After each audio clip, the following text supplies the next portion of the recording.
Dr. Dirribaa Waaqjiraa deebii nuu laachuuf dhiyaachuu keessanii maqaa raadiyoo sagalee Ameerikaan hedduu galatoomaa. Galatoomatis jaalanne. Egaa har'a waa'ee walwaraansa, godaansaa fi dhimmootii kana wajjin wal qabataniin dhiphina yookaan rakkina namootarra ga'u irratti kan dubbachuuf deemnu. Dhukkubi sammuun maali? Galatoomi mata dureen ammati kaastee dhugaatti bal'aadha. Garuu egaa yeroo qabnu wajjin fayyadamuuf dhibee sammuu wajjiniin kan wal qabatu rakkoon godaansaa, rakkoo walitti bu'iinsaa, buqqa'iinsaa kuni bal'aadha. Egaa kana keessatti haa bal'atuyyuu malee rakkoon sammuu kan wajjin wal qabatu baay'eetu jira. Dura hordoftoota keenyaa fi rakkoon sammuu maali isa jedhu kana beekuun barbaachisaadha. Rakkoon sammuu yeroo jennu kan qalbii yookaan immoo jeeqamsa qalbii yookaan yaadaa jennee gabaabsinee ibsuu dandeenya jechuudha. Rakkoon yoo sanarratti nama mudate namni kun rakkoo sammuu qabaa, dhibee sammuu qabaa jechuu dandeenya jechuudha gabaabaman. Egaa godaansa yeroo jennu maatiin kan godaanu jira, dhiirri, dubartiin, ijoolleen, daa'imman xixiqqoon irra jireessa isaa seenaa keessaa gaafa ilaallu kan miidhamu eenyu? Godaansi illee egaa nama hunda miidha akka namni godaanu, garuu akkaataan godaansaa dhiibbaa mataasaa danda'ee qaba. Namni sababa garaagaraaf godaanuu danda'a dhugaa dubbachuu fi barnootaaf godaanuun ni jira, sababa hojiif godaanuun ni jira, haala qilleensaan godaanuun ni jira, walitti bu'iinsaan godaanuun ni jira. So godaansa kana keessatti rakkoo hammaataa sammuu wajjin wal qabataa kan fidu keessumaa walitti bu'iinsa wajjin wal qabatee rakkoo sammuu guddaatu gaha. Isa keessatti immoo baay'ee kan miidhaman daa'immanii fi dubartoota. Sababni isaa maalii fi dubartoonni yeroo baay'ee itti gaafatamummaa guddaa fudhatu yookaan immoo rakkoon akkasii yeroo mudatu dafanii waan kanaaf saaxilamu. Rakkoo gadduu, rakkoo nahuu, rakkoo sodaachuu kana keessa dafee kan galu isaanii sana wajjin wal qabatee daa'imman immoo wayita sana rakkoo daldalamuuf illee saaxilamu. Adeemsa sana keessatti kan isaan baay'ee miidhanii rakkoo seksiif illee saaxilamu. Walqunnamtii saalaa seera qabeessa hin taaneef saaxilamu yookiin immoo egaa yeroo godaansaa yookaan keessumaa yeroo walitti bu'iinsaa yookaan waraanni jiraatu ijoolleen namumtuu karuma karaa mataasaa baqata fiigaa waan ta'eef wayita sana keessatti ijoolleen maatii hordofuu dhiisuu dandeessi. Egaa ijoolleen maatii hordofuu dhiiftee yogguu karaarraa kaattu salphaamatti rakkoo garaagaraaf saaxilamu. Bilchina yaadaa wajjiniin wal qabatee waanuma namni kana godhi jedhes godhu waan ta'eef ta'i jedhes ta'u waan ta'eef salphaamatti miidhamuu jechuudha. Maaliif yaada ofiitiin murteessuu xiinxalanii maaltu narra gahuu danda'a maal jechuudha kun jedhanii hin xiinxalanii waan ta'eef salphaamatti waan namni jedhe waan fudhataniif kan isaanii kana keessatti miidhaan cimaan isaan irra gahu. Gama kaaniin immoo barnoonni isaaniis addaan cituun jira. Isa kana akkamittiin akka ofitti fudhatan gochuun danda'ama? Egaa yeroo baay'ee rakkoomti godaansaa inni guddaanu daa'ima irrattis haa ta'u nama godaanuu irratti rakkoon hawaasummaa isaa adda ni citaa. Barnoota irratti gulantaan sadarkaan barnoota itti fufuu isaanii addaan citaa. Achi immoo fayyaa irratti tajaajila isaan argatan addaan citaa. Kun rakkoo dheeraadha jechuudha. Kana keessatti amma barnoota addaan kutuun isa tokkoo fi isa guddaadha jechuudha. Sababa waraana biyya keessaatiin immoo ijoolleen buqqa'anii carraama barnootaa sana iyyuu hin argatani. Maaliif tokkoffaan bakka deeman sanatti haalli mijataan hin jiru. Lammaffaan immoo ni deebina bakka turre sanatti ni deebina kan jedhus abdiinis shakkiinis waan jiruuf dhiibanii barnoota koo itti fufuun qaba argachuun qaba kan jedhu kanatti illee yookaan immoo bakki isaan deeman sunillee naannoon sunillee haala barnoota sana mijeessuutti osoo hin tahiin kan isaan dursanii baay'inaan nyaata dhugaatii kennuuf sanarratti xiyyeeffatu. Egaa godaansa gaafa jennu biyya kan biraatti deemuu yookiin achuma biyya ofii keessatti godaanuudha.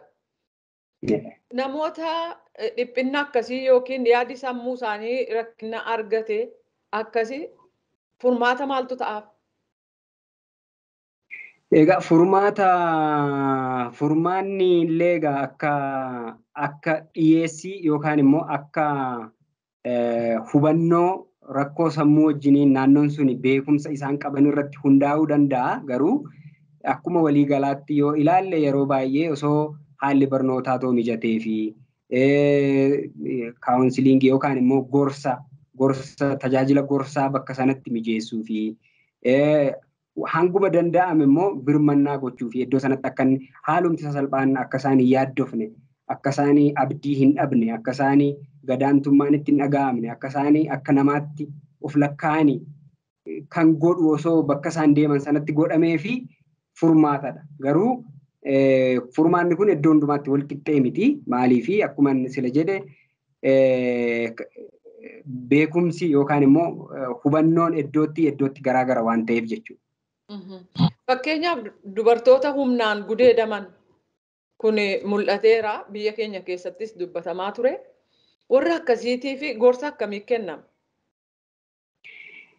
Egaa kanaaf namoonni ogummaa kanaa qabanii, namoonni barnoota xiinsammuu qabanii yookaan immoo sooshaal work barnoota jedhamu warra qabanii yookaan immoo saayikaatiristoonni kanarratti gargaaruu danda'u. Garuu rakkoon amma dirqisiifanii gudeedamuu kuni maybe rakkoo tajaajila fayyaa kan karaa fayyaa wal'aansa fayyaallee barbaaduu danda'a. Kan sammuu du'aa osoo hin ta'iin kan fayyaallee barbaaduu danda'a waan ta'eef rakkoonsaa ulfaataadha. Garuu namoota ammananii waame kanaanii warra xiinsammuu, warra sooshaal workerii kana, warra saayikaatiristiitiin rakkoo karaa sammuutiin karaa sana gargaarsa argatu. Karaa fayyaa garuu namootuma ogeessota fayyaatiin tajaajila argatu jechuudha. Godaansaa fi baqa keessatti inni ammas hin jettan kun argamuun carraansaa baay'ee xiqqoo. Abbaan miidhame sun maal gochuu yaaluu qaba waan irra ga'e? Egaa inni jalqabaa namni kamuu yeroo rakkoon isarra ga'u rakkoo sana ibsachuutu isarra jiraata. Fakkeenyaaf yeroo baay'ee rakkoo sammuu kan xiqqoo ishee rakkisaa godhu iyyuu namoonni sun yoo dubbachuu baatanii rakkoo sana namni deemee bira ga'uu dhiisuu danda'a waan ta'eef ibsachuu qabu. Namoonni rakkoon isaan irra ga'ee deemsarra yeroo turan maaltu akka isaan mudatee wanta kana deemanii namoota ogummaa qaban kanatti dubbachuu qabu. Miira akkasii natti dhaga'ama, waan akkasii keessan darbee, waan akkasiitu natti dhaga'ama jedhanii ani abdii kutaan jira maan akkasii kana waan isaanitti dhaga'amu kana dhaqanii dubbachuutu isaan irra jiraata.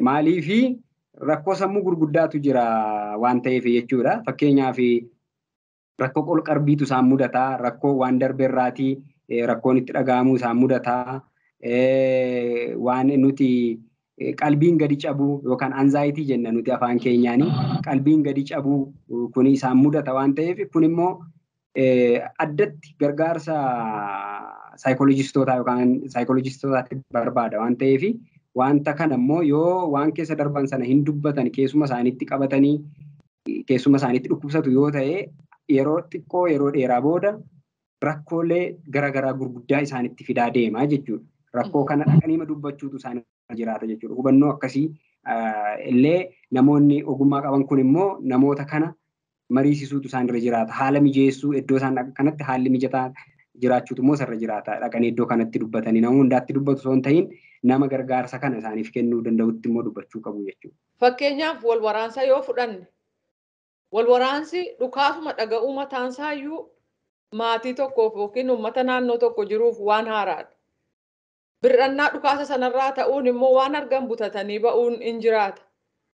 Namoota akkasiif gorsa maalii laattu? Egaa namni kamuu dhukaasa yogguu dhaga'u baqachuunsaa hin oolu. Keessumaa lafa namni nagaadha jedhee jireenya isaa jiraachaa jirutti yoo dhukaasa dhageessu numa baqattaa furmaanni baqachuumadha waan ta'eef baqannaa sana keessatti immoo wanta si jiraachisuuf si barbaachisu fudhattee hin deemtu waanuma akka carraa argite sana fudhattee deemta. Sun immoo adeemsa baqatte sana keessatti hanqina gurguddaa sitti fidaa, hanqina nyaataa fidaa, hanqina uffataa fidaa, isa kaan haa dhiifnu hawaasummaa maal barnoota haa dhiifnu sadarkaa of jiraachisuuttu sadarkaa hin dandeenye irra geessa jechuudha. Egaa namoonni har'a baqataa ta'anii umurii isaanii guutuu baqataa ta'u jechuu miti. Namoonni kuni dhiphachuu miti abdii kutuun hin barbaachisu. Hedduma jiran ta'anii guyyaan dhufuu ni danda'a jedhanii abdii horachuutu isaanirra jiraata. Darbee immoo tattaafachuu qabu haala itti wanti sun xumura argatu yookaan immoo karaa inni itti furmaata argachuu danda'u namootuma isaan ilaallatu wajjiniin illee iddoo jiran sanatti dubbachuu qabu malee abdii kutanii ani kana booda kana qeeqootti deebi'uu hin danda'u, bakka kootti deebi'uu hin danda'u, barnoota kootti deebi'uu hin danda'u, jireenya kootti deebi'uu hin danda'u jedhanii abdii kutanii bakkuma sanatti rakkoo sammuuf yoo of saaxilanii inumaa rakkoo isa dura irraa baqatan caalaa of miidhaa deemu waan ta'eef furmaanni isaa ofiin of yaaluu danda'utu qabu. Darbee immoo rakkoo qaban sana nama biraa faana haasa'anii murtoo argachuun illee ni danda'ama waan ta'eef jechuudha. Yookiin immoo abdiitiin guyyaan gaariin dhufuu akka danda'utti isaanillee bakka jireenya isaanii bakka dura turanitti deebi'uu akka danda'an of amansiisuu danda'u isaanirra jiraata jechuudha.